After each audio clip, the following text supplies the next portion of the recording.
a bit about Jesus calling his disciples, and we talked about him wanting his disciples to be with him, and then he was actually sending them out to go and speak or preach about him. And we also talked about that was not where it ended, because he still actually said beyond that, heal the sick, raise the dead, cast out demons. And we said to ourselves, well, if that was for them and that was how Jesus operated, why are we any different? And so we should go for it. We should exercise our faith in all of that.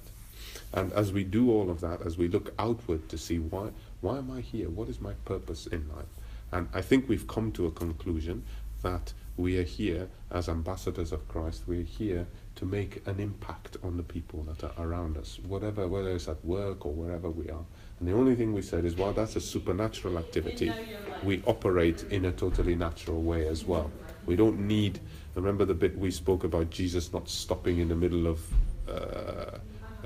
sort of a meeting to suddenly say, halt, we've got to pray now. You know, there wasn't any break to the natural sort of flow of things. You know, even when the Holy Spirit says, I'd like you to pray now, there's a way that it can be done naturally that doesn't make things suddenly seem all awkward and funny about that.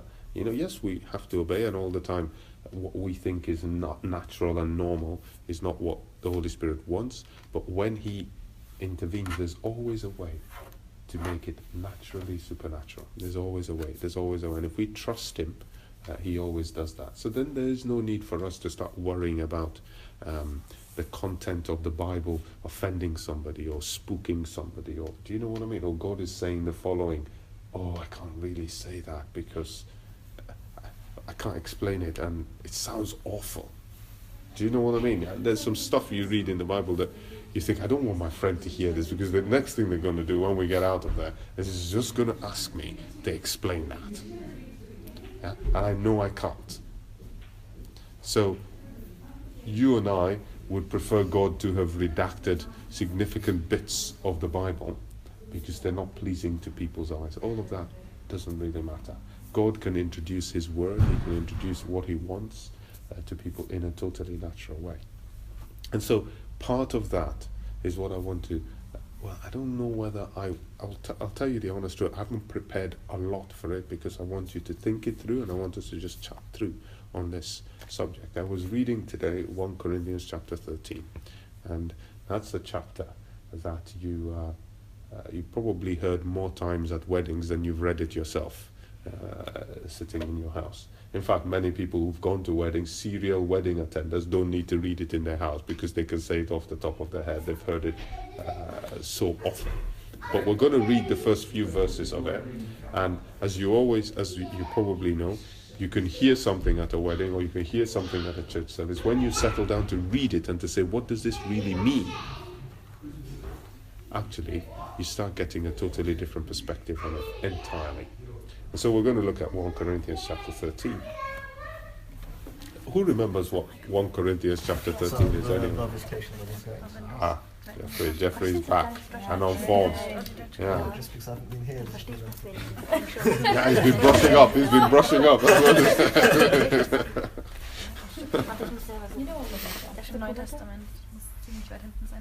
Is that like, if my Bible knowledge is correct, I think that's verse 3 or 4, yeah, it's not the beginning. Because it's the stuff about if I have this and that. Now we're getting into a Bible. Do not have love. I am a resounding gong or a clanging cymbal, baby. If I burn myself and I have not love, I have gained nothing. Everybody found it? I haven't. So Rory is right, but indeed we will read the beginning as well. So we will read your bit and we will read the bit that Jeffrey referred to. So, who wants to start? Let's read from verse 1 to, I think we'll just stop at 7. Okay. If you feel the need to go beyond 7, when it gets to your turn, by all means continue. It's total freedom. Who's going to start? I'll start. Very good. Thank you. As long as we go Anna's way. Sorry. Is this one? Yeah. If I could speak speak all the languages of earth and angels, but I didn't love others, I would only be a noisy gong or a clanging symbol. That's it. If I had the gift of prophecy, and if I understood all of God's secret plans and possessed all knowledge, and if I had such faith that I could move mountains, but didn't love others, I would be nothing. If I gave everything I have to the poor and even satisfied my body, I could boast about it. But if I didn't love others, I would have gained nothing. Love is patient and kind. Love is not jealous or boastful or proud. Do I continue? Just go for it. Seems you're on fire. Just go sorry. to 7. Sorry. Am I reading 45? You've just hogged the whole thing. I'm Just so go for sorry. it. Continue. Just go for it. Stop at 7. Don't stop now. Or rude. It does not demand its own way. It's not irritable and keeps no record of being wronged. It does not rejoice about injustice, but rejoices whenever the truth wins out. Love never gives up, never loses faith, is always hopeful, and endures through every circumstance. Prophecy is being Read the whole. In fact, you could go till the end of Revelation if you so desire. Hi, Mr. Blue Suit Man. How you doing? Yeah, good to see you. Looking smart. I'm doing my best. Do your best. Thanks for putting in a bit of effort for Yag, yeah? As far as not only are you so immaculately dressed. It's not even for Yag, it's just for you. Oh dear. Did you take your tie off and leave it in the car? No, I didn't have it on today. So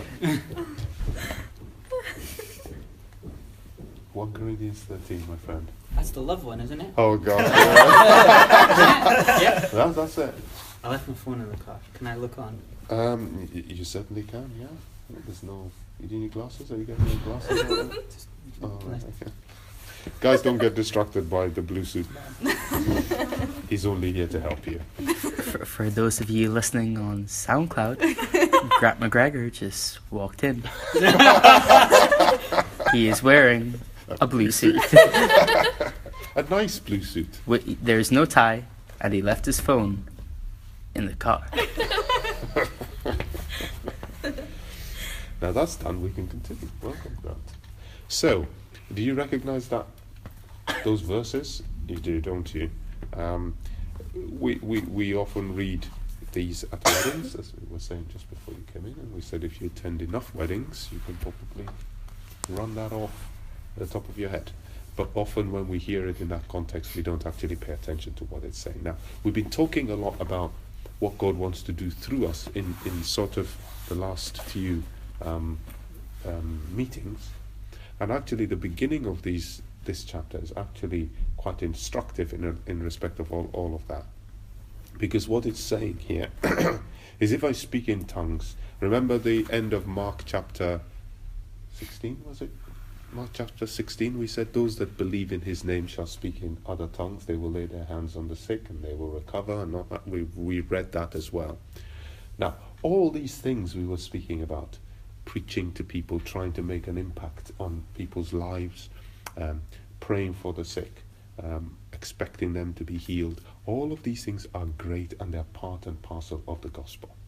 So we're not trying to touch or change any of what we've said. But the Bible is saying, if I speak in tongues of men and of angels and I don't have love, I am a noisy gong or clanging cymbal. In short, everything I say is empty and pointless. It's serving absolutely no purpose if I don't have love. So if I come up with the most eloquent preaching or sermon or emotive message to my best friend and I really spell it all out and I've crammed the whole thing and I'm not doing it out of love for the person, I am entirely wasting my time and their time at the same time. That's quite remarkable. You could put all that effort in and it can be total waste of time. But not only that, if I have prophetic powers, so even if you have, so this is not saying if I think I have prophetic powers. It's not saying if I am acting as if I have. So it's not talking about someone deceiving anyone. It's not talking about someone who doesn't have prophetic powers, acting as if they have prophetic powers. So if I go to Jeffrey and I have a prophetic power, and I say, Jeffrey, you didn't come to Yag last week. You said you were not in Westhill. I saw you in the spirit walking past this church at 6:30. And I had that, and I was accurate, and everything was fine because it was a strictly accurate prophetic message. If I don't do it in love, it is a complete waste of his time, my time, and the gift of God upon my life. Do you see that? So it's not saying that gift won't work because you don't have love. The gift can work, but it's a complete waste of everybody's time. It's a complete waste of a resource that God has given to me at that time. And it's not only that I've not done it in love, I don't have love. So I can try and put on a show, oh, Jeffrey, this sort of stuff, do you need anything? If it's not coming from a heart of love, and God sees all the time, it's a waste of time. That's what it says. It says, if I have prophetic powers and understand all mysteries and all knowledge, so if I'm the best counselor, I'm the best prayer ministry guy in the whole wide world, anyone can turn up to me and I will suss what your problem is through the prophetic insight that God has given me. If I don't have love, it says, if it goes on to say, if I have love, I am nothing. I'm nothing. I'm accomplishing nothing. And if I have faith that moves mountains. So, again, if I say faith that moves mountains, that means mountains move. So we're not talking about saying, oh, if you have faith that moves mountains and you don't love, then the mountains won't move. That's not what the Bible is saying. So it's not talking to a lack of activity. It's not talking to a lack of apparent success. But I could be doing all these things and not be accomplishing a single bit or dot of what God's purpose is. You see, so that's why in the world today, even in the sort of Christian circles, you see a lot of stuff going on. A lot of stuff. But God is not interested in it. It doesn't mean stuff is not happening. People are not telling stories, but it is not what God is really getting excited about. Because there is no love. And it goes on to say, if I look at the final sort of statement, and you get this story, if I give away all I have. Now, if someone gave away all they have, and they don't do it out of love, it's a waste of... You better had not given anything away. Can you imagine that? It was better that you didn't give anything away, because you've wasted it. You've wasted it. And it's even if I deliver up my body to be burned, the ultimate martyrdom. If I say, oh, I'm ready to die for Jesus, and there's no love in it, you've wasted your time. Can you imagine the gravity of this? It's not a joke. This is a serious issue.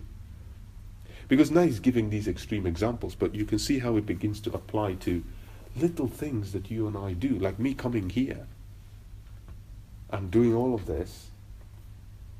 What a shame if it's all a waste of time. You getting up early to go and do something for somebody, not out of love. What a waste. You better just stay in bed. That's why the Bible says, do all things without grumbling and complaining. As I said to you guys, 2-3, if you're going to grumble and complain about it, it's better you don't do it.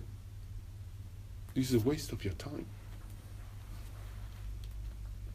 So that's why it's better to sort it out early in your heart and say, if I'm going to do it, then I'm going to do it properly, and I'm going to do it in the right way, and I'm going to do it out of love, because love is absolutely crucial to everything. You can be the best preacher, you can be the best healer, you can be the best encourager, you can be the best anything. If it's not done in love, it's a waste of your time.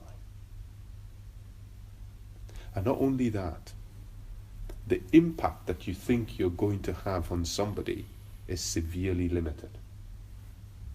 Do you understand what? So you can think you're doing something good, but it's not having the impact that you really think. It may give some sort of short-term benefit, but it's not having the ultimate aim which is to share the love of Christ with someone, and that they may be blessed and encouraged. So if I took somebody a meal, not out of love, I just took it, the person will enjoy the meal, right? They don't have to cook for that sort of period. But the spiritual transaction, because remember, these things are spiritual, they're not just about the physical food thing. The spiritual transaction that would have taken place had you done it in the Spirit of Jesus hasn't occurred. And so there's no transfer of God's presence, God's power upon that person. So you've done exactly the same as if the Rotary group, or name some other random sort of spiritual, well, even the Muslims or Hindus had decided, you know what, let's do a community activity here. See, we don't deny that those sorts of activities help the communities. They do help, but they're short term. They provide a benefit that is earthly only. Do you understand what I mean? But when we do something in love, and the love of Christ, there is a spiritual transaction that takes place, that is working in the heart of the party who's receiving the love. Is this making sense? That's what Paul is saying. You can do all these things, but actually it's not accomplishing what God really wants it to accomplish. So I could be praying for a friend to be saved. I could be praying for a friend to know Jesus, and I could be doing all of that. If you're doing it out of a sense of, oh, you want someone who you can, you're looking for a friend, and this your friend, you really like them, but because they're at odds with you in all the things they do, they want to go here, they want to go there, you don't feel comfortable with them. So your main reason for converting this person is so you can have a pal who does all the things you want to do and who does all the things you like to do, and we can be all praying together and doing stuff together because I need a companion. They do it completely for the wrong reason.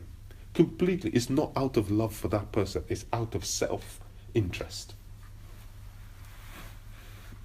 All the praying you're doing, I'm sorry to say, is a waste of time.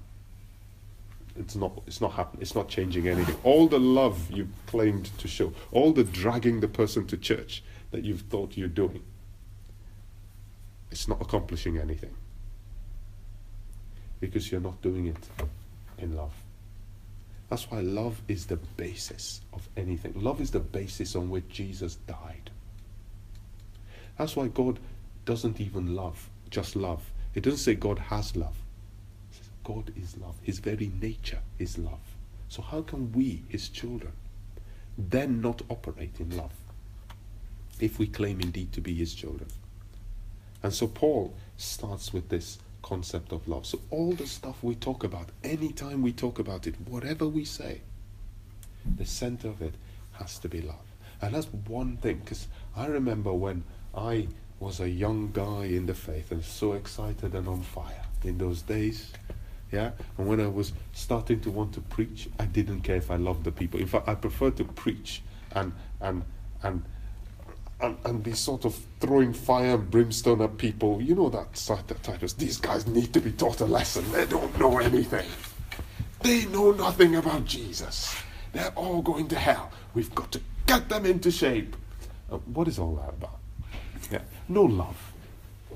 It's just mindless sort of zeal. You know, love, enthusiasm. But that enthusiasm is great, by the way, but it often needs a little bit of direction in the right way. And we were over the top. You know, even other Christians, because they didn't do things the way we did things, those guys are sinners. They don't know anything. You know, they're not living for Jesus. We've got to whip them all into shape. Only I had the message, you see. Only I knew what the right thing to do was. Me and my sort of select group of mates, we knew the right stuff. All these guys, they were just messing about. No love at all. Totally pointless. It was just endless running around doing stuff. Now God, sort of in his mercy, pulls you away from all that kind of stuff and sends a few people to help redirect you.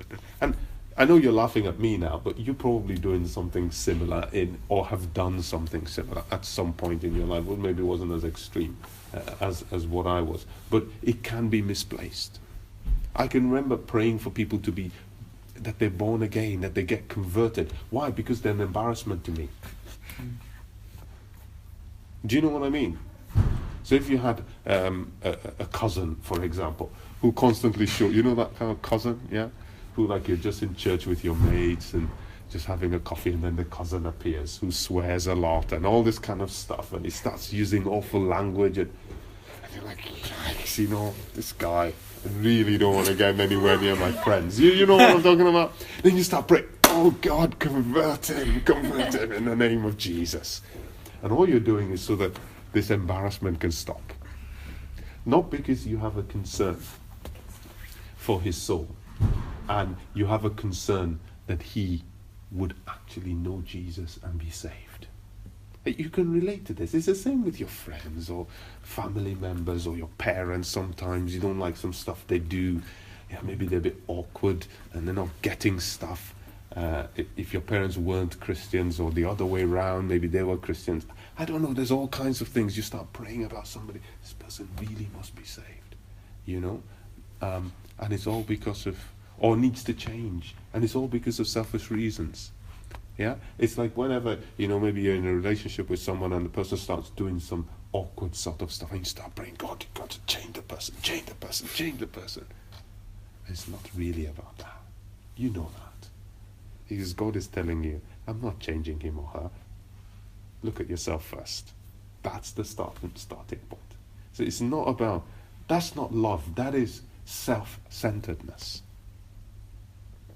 You know, so in the Bible, before I'm going to go on to this, but let's just touch on the sort of, the Bible talks about 3 types of love, which you probably know, which are not defined, but they're articulated differently in Greek. So the one, we'll come to that one. There is one called eros, which is, you will know, which is the erotic kind of love, which is romantic kind of love, which generally a lot of people, when they meet someone who they fall in love with, that is what is spurring them on. Now, unfortunately, eros it's not sustainable. I'm not saying it's not a reasonable part of a healthy relationship, if you know what I mean, but it is not foundational, and neither can it sustain a relationship. You follow what I mean? It is part of, but cannot sustain. That's why you see many people, they have a relationship, it's excellent for 3 years. What happened? After 3 years, oh, I fell out of love. Okay, you fell out of love. Well, that's entirely possible. If you fall into love, you should be able to fall out of love. Because you fall into love because it's not deliberate. You were sucked in by love, right? That's when you say fall in love, listen to the statements you make, yeah? You say fall in love, I fell in love. What does that mean? It means you had no control over the situation. You were sucked in. That's not where God wants you to be. You don't want to be in situations that you're not in. You know what the Bible says? We should be sober at all times. That means be in control of your faculties. So you should be going into a relationship not because you fell into it, but because you're deliberate about it. If you get it, but we're not discussing that issue now. So that's just eros, yeah, and that's the bit you know, and that's the bit that you see in the world that leads to all kinds of excess and destruction. Because the devil took what was originally healthy and corrupted it, and now you see the effects all around the world. But again, God created that, but it's been corrupted. But it's a legitimate part of a healthy relationship, but it will never be a sustaining part. Do you know what I mean? It will not be a sustaining part. There's another type of love, which is philos. Philos is a brotherly love type of thing. I shouldn't say brotherly love, but it's kind of like between friends. Romance. It is that's exactly what it is. It's a bromance type of love. Yeah, you know, Rory? That sort of pal kind of love.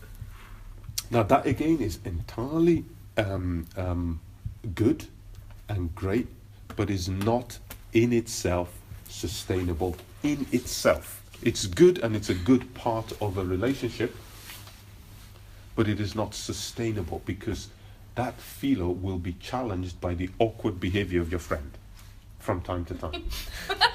and I see you looking at one another.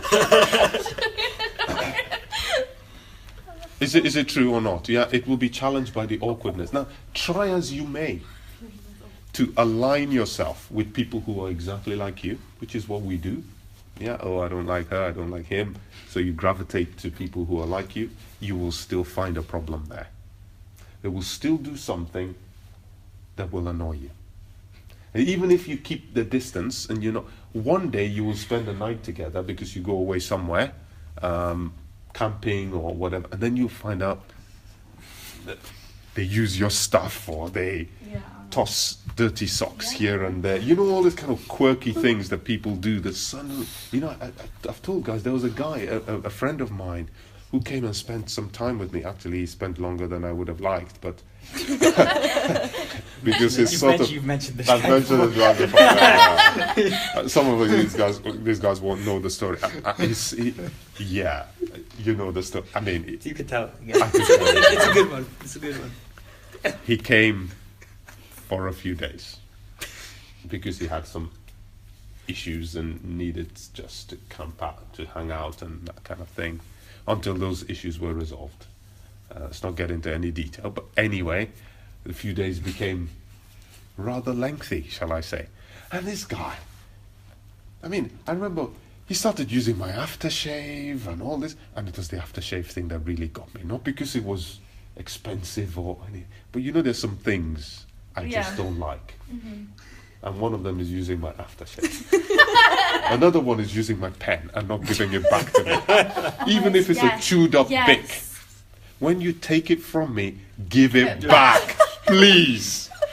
Okay, I'll beg you, but just give it back. So that I'm telling you guys now, if you ever come up to me in church and say, can I just borrow that to write something? Don't walk away with my pen, even if it looks cheap. So that was another thing. But and one day I came, he was wearing a pair of my shorts. What? I was posing around the house. Are you taking over my house and my clothes as well? What is this? And honestly, my love for this guy was entirely challenged. And that's where I found out that philos is different to what God is talking about here. Because the third type of love is agape, which is a deliberate love that chooses. And actually, the other two have a degree of self-satisfaction in them. Hey, we get on really well. I enjoy your company. There's some self thing I get from it. Philos, I get from it. The eros kind of love. We're just on fire with one another kind of thing. You both get something from it. Philos. Agape doesn't have anything to do with you. It's all about the other. Now that's the sustaining love. That will sustain your pal relationship, the philos, it will sustain that.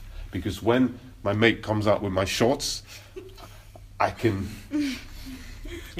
afford to say nothing and just say, okay, this is cool, this is cool, this is cool. All things work together for good. To them that love God and are called according to his purpose. What next shall I quote, Lord? Because if I don't quote something, I'm going to say something else. That agape sustains that philos.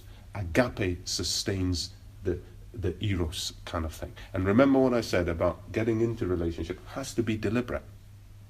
It's not something you get sucked into and suddenly you're in this thing and you can't get out of it. Because once your feelings start getting intertwined with all kinds of things, sorry, you are not objective anymore. But that's another completely separate issue. So agape is the one that really sustains us, and it is not to do with how I feel or what I get out of what I'm doing. People will even tell you that, when you bless people, it makes you feel better. That may be true. Forget it. In case you don't feel better and think I'm not going to do it again. You see what I mean? You shouldn't be doing it because you're going to feel better. Otherwise, you flipped it into a personal thing. You flipped it into what I can get out of this. Are you seeing that subtle message that could come into your head? It's just like, I'll give you another example. If you do something, you walk across all of Westhill to give Rory his keys back in his house that's at the top of the hill, way back there, and he just says, "Oh, okay, forgot the key," slams the door in your face. He would That's what never you do do. that. Would he really As do you that? would do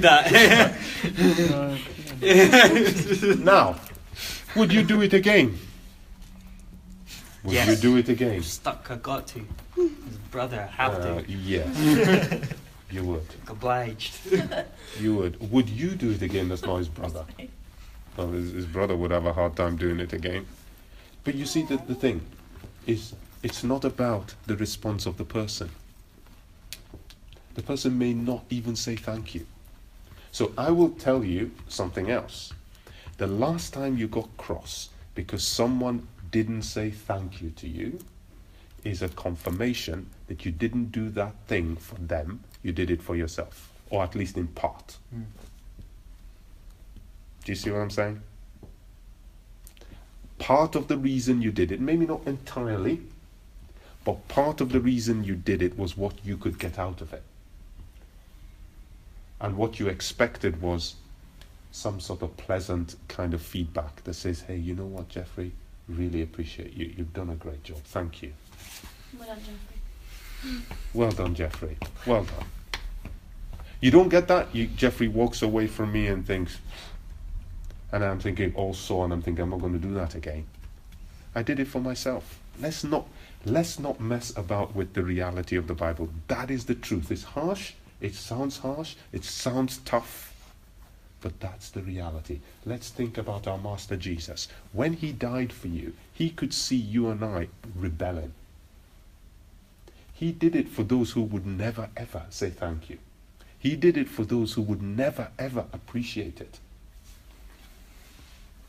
Still did it. He didn't say, "Well, you know, I have the benefit of foresight," which he did, to see the millions that would never want to have anything to do with him, but would actually be blaspheming him, criticizing him, lambasting him all over the place. And he still said, "I'll do it." That's the Jesus that we follow, and that's the love that he calls us to follow. The good news is I don't need to follow it in my strength. Otherwise it will become unnatural. Besides, I find that love, you just need to choose. I can't remember, I was speaking to somebody. You just need to choose to do it. The grace comes after. Do you see? It's not something you will feel in the first instance. Yeah, forgiveness is one of those things. You just decide, and you think, I can never bring myself. Indeed, that is true. You cannot bring yourself. But God never expected us to bring ourselves to forgive anybody. That's why grace is available. All you need to do is to decide that I'm going to forgive. And the grace to forgive takes over. And you suddenly see that God can actually help you to do these things. Now, as we round up this probably want to end here. Let's just look at some characteristics of this love that we're speaking about. And that's what you read in, or what we just read. And whichever translation you look at is broadly saying the same thing. So because you read the NLT, I will read the ESV, or I will use the ESV, not out of, I had both open, but I would have gone with it one or the other. Love is patient. So when you're not patient, why do you think you get impatient? Because you want something out of it as soon as possible. It's down to me again. So you can see why love is patient, because it's not interested in what I get out of this situation. It's interested in the person. So it can take time to really understand what somebody is trying to say, or a position that someone is trying to say. Love is patient, love is kind. Again, it doesn't do what it wants to do, it does what the other needs. Love does not envy, because it looks at others not in a way that, yeah, but why you and why not me? Because there you're back to selfishness again. It's looking at that person, and that person has just been blessed by something, or something, someone has been promoted, and you thought, well, I should be in that position, or I should have got that. But you're able to just rejoice in what that person has got, and not compare it to yourself. Love doesn't envy. It doesn't boast. Because boasting is about what I do and making myself big. Love doesn't do that. Love is not arrogant, thinking it's better than everything else. Now, the thing I would also tell you is that arrogance does not only come in the form of what you say. Some of us, we are arrogant just by the way we are. I'm not referring to you guys. I can't find any I can't see any arrogant person here. But if you stretch the if you watch comedies or whatever, you will see the sort of stereotype of who we're speaking about. Someone who just has an air of superiority over everybody else. Now, the prayer for such, I pray I'm not one of them, but if I am, God can work in your heart so that even your disposition changes. Because whether it comes across in the way you are or not, that will impact people. So it's important. Love is not rude. So when last were you rude? Now, this rudeness does not refer to being rude to people who you feel you have the right to be rude to. Right? So I may feel I have the right to be rude to people maybe who report to me, but not to the people who I report to. So this is all that sort of eye service type of thing. So, oh yeah, I'll treat him or her better than I'll treat him or her. That's all, again, back to self. I don't have the right to be rude to anybody. Not even a child. I don't have the right, because love just doesn't do it. So it's not a rule that says don't be rude. You see? No. Remember what we said. Just be who God made us to be. If I love, I will not be rude. It's an automatic consequence of loving in the first place. God is just telling us we should love those around us. If I do that, all this other stuff doesn't need to be a checkbox. Are you rude? Are you arrogant? I don't need to do all that. God didn't say, don't be arrogant, don't be rude, don't boast, all of this sort of stuff. It's not necessary, because just loving deals with all of that. Having the love of God in us. This is the one that really talks to me. Love is not irritable. When last were you irritable? You know what I mean by being irritable, yeah? Just being a little bit on edge. Yeah, when the fuse is a little bit shorter than normal. You know what I mean? So any little thing will just set you off, you know? You're a bit... I don't know if you've ever had this skin condition when your skin gets hypersensitive. Anybody had that? Sometimes you can get if you've been exposed to cold or something, and just a touch, it feels a lot more sensitive. That's what irritableness is actually. Yeah? So you are in a state of hypersensitivity.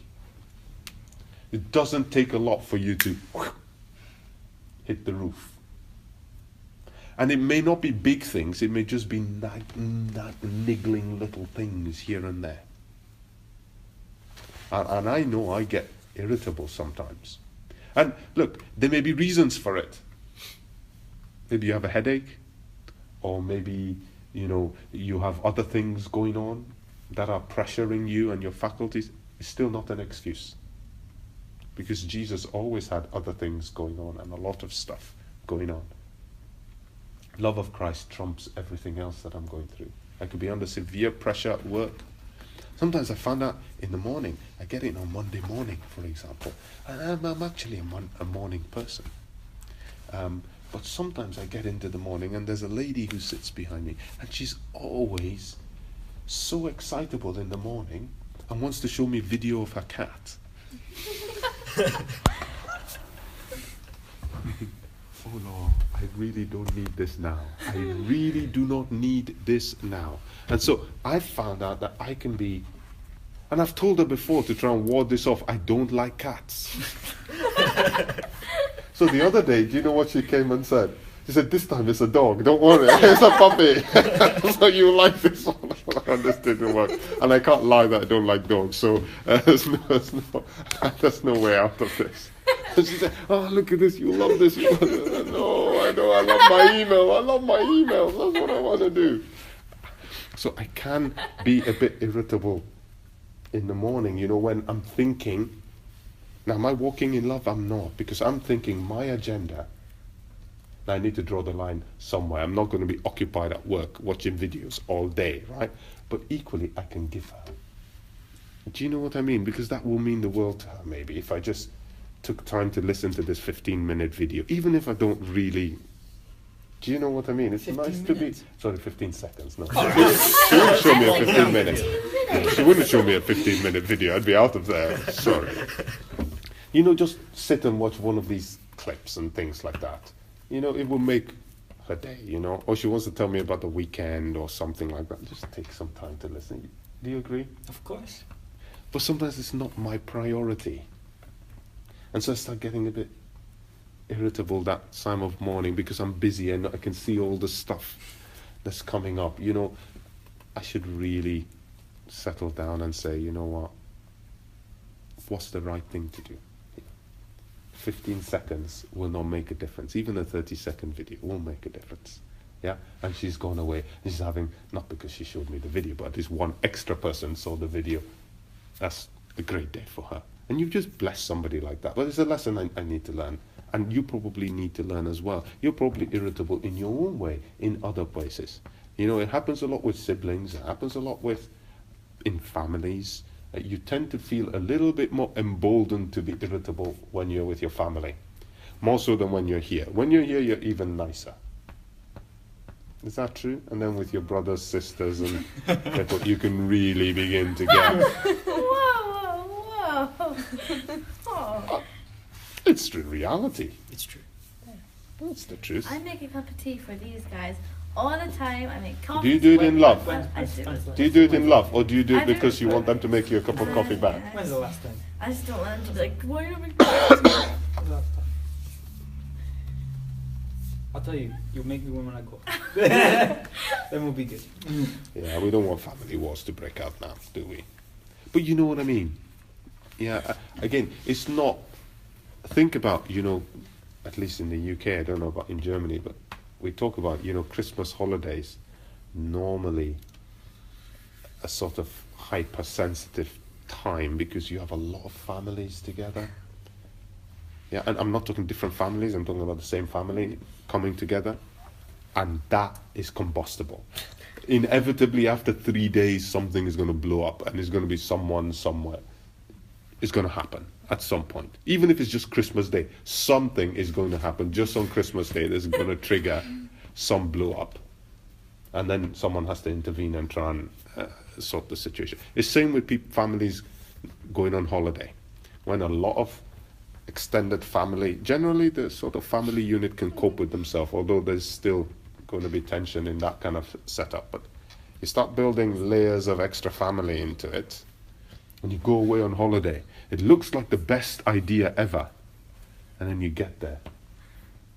And then A wants to go here, B wants to go there. All right, that's fine, we'll do it first day. A wants to go here, B wants to go there. All right, second day. After 3-4 days, you're like, I ain't going nowhere. I'm staying here. I'm not going. I'm going playing golf. You can do what you want. And it starts to really get, you know, because in fact, you know why that is? Because in families, we just be who we are who we are. When we come here, we start acting. Do you know what I mean? We feel, oh God, I'm a Christian, I can't really do that. So I sort of think, yeah, I'll give him some grace. I'll give him some grace. But really, inside I'm thinking, you do that again? You don't think that about me. No. Come on. Not at all. At least not now. But you see what I mean? When you're in a family setup, you're more relaxed than you are what you really are. It's not because you're suddenly a bad person there. You're the same person.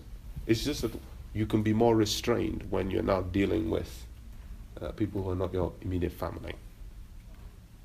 But the issue that needs resolving is still there in the heart. It's just not showing up in those places. So love is not irritable. It's not resentful. That's another very strong one. So if someone does something to you, it doesn't resent it, even if they took advantage of you. It doesn't rejoice at wrongdoing. That's another one. So it doesn't rejoice when someone is treated badly. Even if you didn't like the person who was treated badly, you don't go, yeah, yeah. And even if you don't do the yeah, yeah, inside, you may be thinking, oh, that's terrible, but inside you're thinking, yeah. So it's not all about what you say or how you are. It's what is really going on inside. And I know from time to time, we can have this sort of internal rejoicing moment when something bad happens to somebody and you say, yeah, karma, which is not a Christian principle anyway, but you say the more civilized version of it, serves him right, serves her right. It's totally against the principle of grace, by the way, because if God did a serves you right to me or to you, where would we be? He doesn't do that. But we have that in us. Even if it's a criminal or somebody at work who's sort of really sly and always doing, and they get their comeuppance and you're like, yeah. He had it coming. He had it coming and you rejoice in it. Even though it's wrongdoing because someone's treating them badly.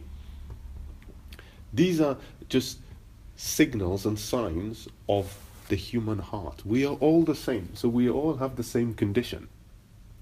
So there's nothing you feel or I feel that we're not each capable of feeling. So that's why we can relate to it.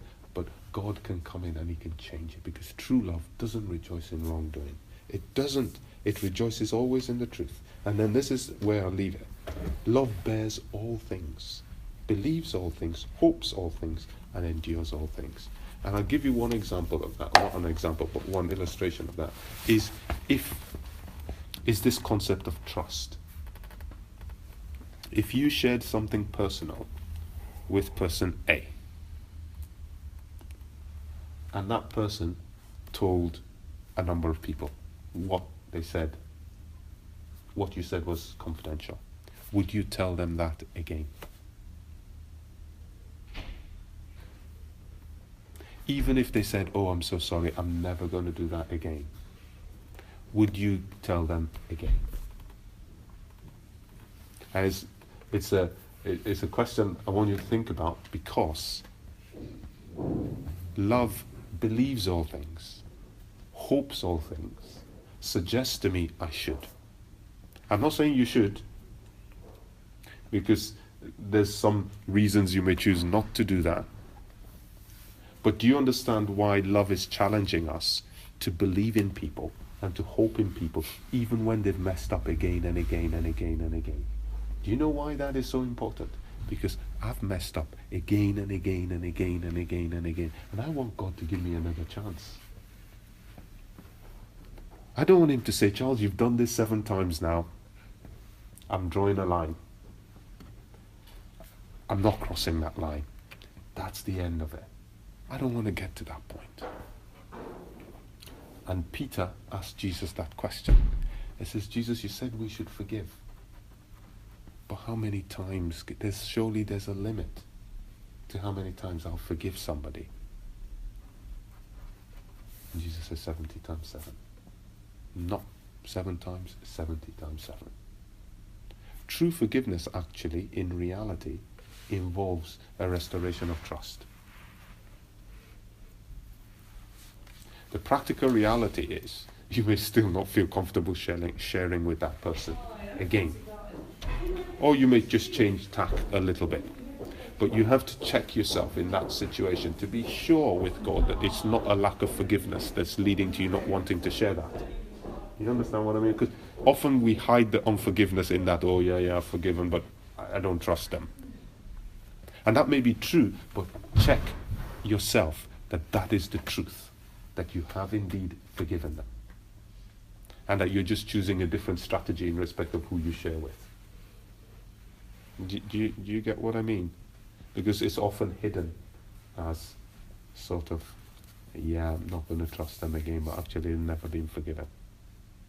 So this is, the reason I wanted to chat this through is, it's not idealistic, it's realistic.